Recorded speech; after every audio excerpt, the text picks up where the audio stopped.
السلام علیکم، اردو کہانی میں خوش آمدید۔ اگر آپ میرے چینل پر نئے ہیں تو میرے چینل کو سبسکرائب کر دیں اور ساتھ ہی بیل کے آئیکن کو پریس کر دیں تاکہ آپ کو میری آنے والی ویڈیو بآسانی مل سکے۔ اب بڑھتے ہیں کہانی کی طرف۔ آج کی کہانی کا نام ہے لالچی وزیر۔ کہتے ہیں کہ ایک مرتبہ ایک بادشاہ نے اپنے وزیر کو آدھی سلطنت دینے کو کہا، لیکن ساتھ میں کچھ شرائط بھی عائد کی۔ وزیر نے لالچ میں آ کر شرائط جاننے کی درخواست کی۔ بادشاہ نے شرائط 3 سوالوں کی صورت میں بتائیں۔ سوال نمبر 1، دنیا کی سب سے بڑی سچائی کیا ہے؟ سوال نمبر 2، دنیا کا سب سے بڑا دھوکہ کیا ہے؟ سوال نمبر 3، دنیا کی سب سے میٹھی چیز کیا ہے؟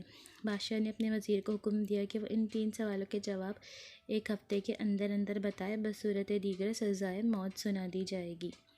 وزیر نے سب سے پہلے دنیا کی بڑی سچائی جاننے کے لیے ملک کے تمام دانشوروں کو جمع کیا اور ان سے سوالات کے جواب مانگے۔ انہوں نے اپنی اپنی نیکیاں گنوائیں، لیکن کسی کی نیکی بڑی اور کسی کی چھوٹی نکلی، لیکن سب سے بڑی سچائی کا پتہ نہ چل سکا۔ اس کے بعد وزیر نے دنیا کا سب سے بڑا دھوکہ جاننے کے لیے کہا، تو تمام دانشور اپنے دیے ہوئے فریب کا تذکرہ کرتے ہوئے سوچنے لگے کہ کس نے کس کو سب سے بڑا دھوکہ دیا۔ لیکن وزیر اب بھی مطمئن نہیں ہوا اور سزائے موت کے خوف سے بھیس بدل کر وہاں سے فرار ہو گیا۔ چلتے چلتے رات ہو گئی۔ اسی دوران اس کو ایک کسان نظر آیا جو کھرپی سے زمین کھود رہا تھا۔ کسان نے وزیر کو پہچان لیا۔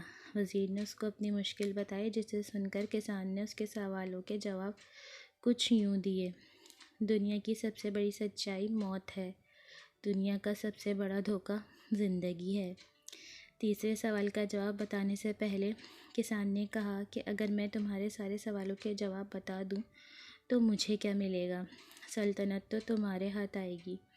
یہ سن کر وزیر نے اسے 20 گھوڑوں کی پیشکش کی اور اسے ہی استبل کا نگران بنانے کی بھی پیشکش کی۔ کسان نے یہ بات سن کر جواب دینے سے انکار کر دیا۔ وزیر نے سوچا کہ یہ تو آدھی سلطنت کا خواب دیکھ رہا ہے۔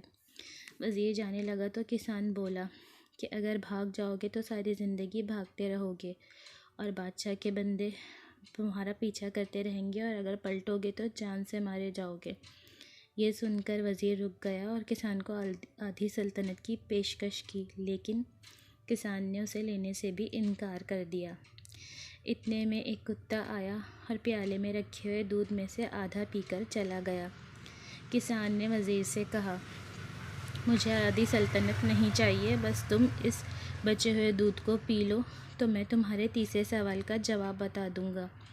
یہ سن کر وزیر تل ملا گیا، مگر اپنی موت اور جاسوسوں کے ڈر سے اس نے دودھ پی لیا۔ وزیر نے دودھ پی کر کسان کی طرف دیکھا اور اپنے سوال کا جواب مانگا تو کسان نے کہا کہ دنیا کی سب سے میٹھی چیز انسان کی غرض ہے، جس کے لیے وہ ذلیل ترین کام بھی کر جاتا ہے۔ تو دوستو، آج کی کہانی آپ کو کیسی لگی میسج کر کے ضرور بتائیے گا، اور ویڈیو کو لائک شیئر بھی ضرور کیجیے گا۔ اللہ حافظ۔